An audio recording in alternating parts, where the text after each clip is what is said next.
घेऊन आलोय class 11च्या state board मधला जो चॅप्टर नंबर 2 आहे मॅथ्स वरच्या ट्रिग्नोमेट्री त्याच्यामधला प्रॅक्टिस सेट 2.1 मधला 7 नंबरचा क्वेश्चन काय दिला आपल्याला if cos is equal to 12/13 त्यासाठी कंडिशन दिली आहे 0 less than theta less than π/2 find the values of sin square theta - cos square theta upon 2 sin theta cos theta आणि याची त्याच्यामध्ये सेकंड पॉइंट आउट आहे 1 अपॉन tan स्क्वेअर थीटा आपल्याला प्रश्नाला solve करायचा आहे.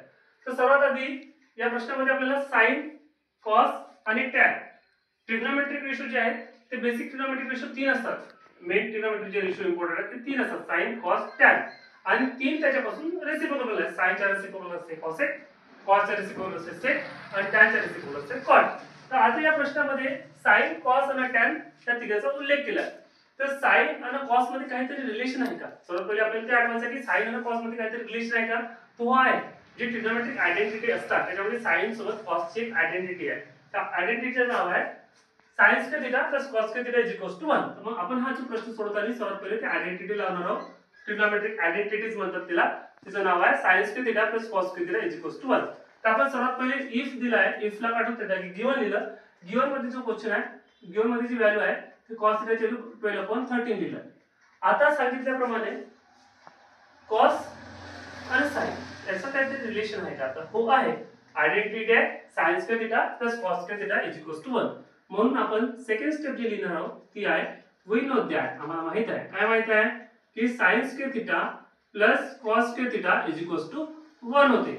आपल्याला sin थीटाची व्हॅल्यू काढायची आहे आणि cos थीटाची व्हॅल्यू आपल्याला दिली आहे. तर sin स्क्वेअर थीटाची जागी आपण sin स्क्वेअर थीटा लिहू आणि cos थीटाची व्हॅल्यू आपल्याला दिली आहे 12/13. त्याच्या जागी 12/13 लिहिलं, त्याच्या डोक्यात स्क्वेअर आणून स्क्वेअर केला इज इक्वल टू 1 लिहिलं. sin square theta at it is जसं त्या तसं लिहिलं. 12 चा स्क्वेअर होते 144 आणि 13 चा स्क्वेअर होते 169 इज इक्वल टू 1 लिहिलं. sin स्क्वेअर थीटा तसं लिहिलं 144 हे इक्वलचे तिकडे गेले 144.169 इक्वलचे तिकडे गेले तर पॉझिटिव्हचे ते निगेटिव्ह झाले 144.169 मायनस झाले. sin square theta is equal to 1 cross multiply केलं तर 1 into 169 मायनस 144 अपॉन 169. पण याचे वजा केले सबट्रॅक्ट केले तर 169 मधून 144 सबट्रॅक्ट केले तर ते झाले 25 अपॉन 169. आता 25 आणि 169 याला आपल्याला स्क्वेअरच्या फॉर्म मध्ये लिहायचं आहे. तर स्क्वेअरच्या फॉर्म मध्ये लिहिताना आपण त्याला लिहू sin square theta is equal to 25 चा गुणाचा स्क्वेअर आहे 5 चा आणि 169 हा 13 चा स्क्वेअर आहे. म्हणून याला आपण असं लिहू 5/13 चा होल स्क्वेअर. आता आपल्याला स्क्वेअर स्क्वेअर कॅन्सल करायचं आहे कारण आपल्याला sin थीटाची व्हॅल्यू माहित पाहिजे. म्हणून आपण taking square root two both sides करू. स्क्वेअर रूटचं काम काय आहे तर स्क्वेअरला कॅन्सल करणे. तर स्क्वेअर रूट टाकल्यामुळे taking square two both side तुम्ही इथं अप्लाय केल्यामुळे ते काय होईल स्क्वेअर स्क्वेअर काय होतील कॅन्सल होतील. तर sin थीटाची व्हॅल्यू होईल 5/13. पण ती कशी होईल प्लस मायनस होईल. ती कशी होईल प्लस मायनस. आता प्लस मायनस काऊन होईल तर निगेटिव्ह चा स्क्वेअर सुद्धा पॉझिटिव्ह होते आणि पॉझिटिव्हचा स्क्वेअर सुद्धा पॉझिटिव्ह होते. म्हणजे मायनस इंटू मायनस प्लस होते आणि प्लस इंटू प्लस प्लस होते. म्हणून याची व्हॅल्यू इथं प्लस राहू शकते किंवा मायनस राहू शकते. आता sin थीटाची व्हॅल्यू आपल्याला दोन आले प्लस 5/13 आहे आणि एक मायनस 5/13 आहे. पण प्लस 5/13 घ्यायची की मायनस 5/13 घ्यायची हे कोण सांगेल आपल्याला क्वाड्रंट सांगेल. तर नाव आता क्वाड्रंटची कंडिशन पाहिजे. क्वाड्रंटची कंडिशन काय आहे 0 less than theta less than π/2 0 less than theta less than π/2. आता आपण आपल्या मागच्या एका लेक्चर मध्ये सांगितलं होतं की क्वाड्रंट कसं ओळखायचं. त्याच्यामध्ये 0 ते π/2 हा फर्स्ट क्वाड्रंट राहते.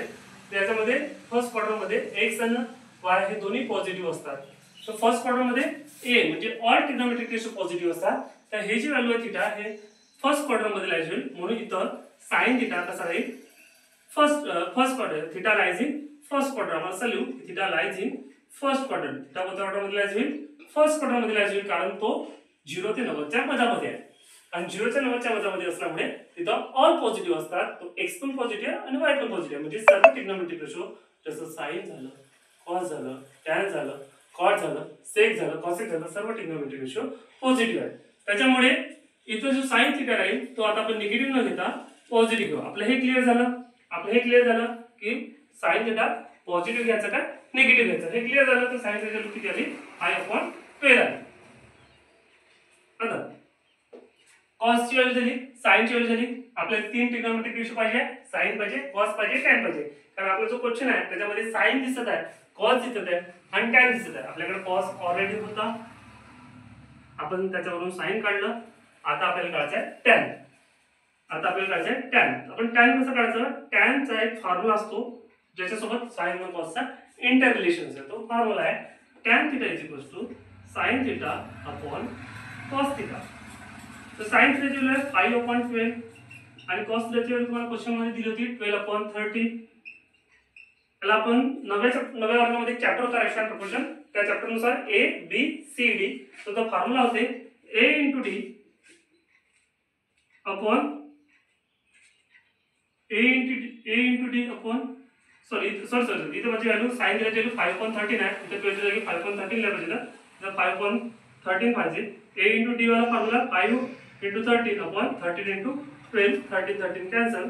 तर टॅन थीटाची व्हॅल्यू येईल 5/12. एक मिस्टेक झाली होती माझ्या हातानं. मी साइन थीटाची व्हॅल्यू नजरअंदाज करून 5/13 जागी 5/12 लिहिलं होतं. त्याला मी करेक्शन केलं. ते व्हॅल्यू होती 5/13. तर 13 कॅन्सल. ते झाले 5/12. आता आपलं फर्स्ट फाइंड आउट काय आहे? sin square theta minus cos square theta upon 2 sin theta into cos theta आपला फर्स्ट फाइंड आउट आहे. त्याच्यासाठी आपल्याला जे लागत होतं म्हणजे कोण लागत होते? साइन लागत होतं, cos लागत होतं आणि सेकंड त्याच्यामध्ये जो सोल्युशन आहे शेवटचं क्वेश्चन आहे त्यासाठी आपल्याला tan लागत होतं. आपण ते sin cos आणि tan तिन्ही पण रेशो आपण आता फाइंड आउट केले. आपण आता त्याची व्हॅल्यू फाइंड आउट करू. आता जो प्रश्न दिलाय त्याच्यामधला तो प्रश्न आहे sin square theta minus cos square theta upon 2 sin theta into cos theta. याला आपल्याला सॉल्व्ह करायचं आहे. तर कसं सॉल्व्ह करायचं? साइन थीटाची व्हॅल्यू सर्वात आधी साइन स्क्वेअर थीटा जागी साइन थीटाची व्हॅल्यू कुठल्याची? साइन थीटाची व्हॅल्यू 5/13 आहे म्हणून 5/13 त्याच्या जागी पुट केलं तर तो काय स्क्वेअर होता म्हणून स्क्वेअर केला मायनस cos थीटाची व्हॅल्यू आपल्याला किती दिली आहे? 12/13 दिली आहे. मग त्याला 12/13 घ्यायचं. पण cos च्या डोक्यात स्क्वेअर आहे त्याच्यामुळे आपण त्याचं स्क्वेअर करू. अपॉन डिवाइड मध्ये तर 2 आहे पण 2 लिहायचं. मल्टिप्लाय बाय साइन आहे. तर साइन ची व्हॅल्यू आपल्याकडे किती आहे? 5/13 आहे. 5/13 लिहायचं आणि cos ची व्हॅल्यू आपल्याकडे ऑलरेडी गिवन दिली होती ती आहे 12/13. आता त्याला सॉल्व्ह करा. 5 चा स्क्वेअर होते 25, 30 चा स्क्वेअर होते 169 कारण 5/13 चा होल स्क्वेअर आहे मायनस 12 चा स्क्वेअर होते 144 आणि 30 चा स्क्वेअर होते 169 अपॉन डिनॉमिनेटरला सॉल्व्ह 12 5 जा 16 16 into 2 120 अपॉन त्याचा मल्टिप्लिकेशन होईल 169. ठीक आहे. आता याच्यामध्ये काय आहे? न्यूमरेटर मध्ये दोघांचा डिनॉमिनेटर सेम आहे. तर न्यूमरेटरची ऍडिशन असेल ऍडिशन करायची, सबट्रॅक्शन असेल तर सबट्रॅक्शन करायचं. पण त्याची सबट्रॅक्शन आहे म्हणून सबट्रॅक्शन केलं. Upon 120 divide by 169. 25 मधून 144 वजा करायचे आहे आपल्याला. 144 मधून आपण 25 वजा केले 139 आले. मायनस 119 राहतील हे मायनस 119 अपॉन 169 120 169. आपण याच्यातून 25 मधून 144 वजा केले पण 144 हे जी संख्या आहे ही मोठी होती तिचं साइन मायनस आहे म्हणून येणार होतं मायनस आलं. आता ए बी सी डी जो इथं आपण मागे tan थीटा मध्ये सांगितलं 5/13 12/13 मध्ये a by b by c by d चा फॉर्म्युला होता. तो सेम फॉर्म्युला आपण इथे लावू. a by b by c by d नंतर 169 169 कॅन्सल होतील. त्याचा आन्सर येईल -119 अपॉन 120. हा जो आन्सर आहे तो आहे sin square theta minus cos square theta upon 2 sin theta into cos theta.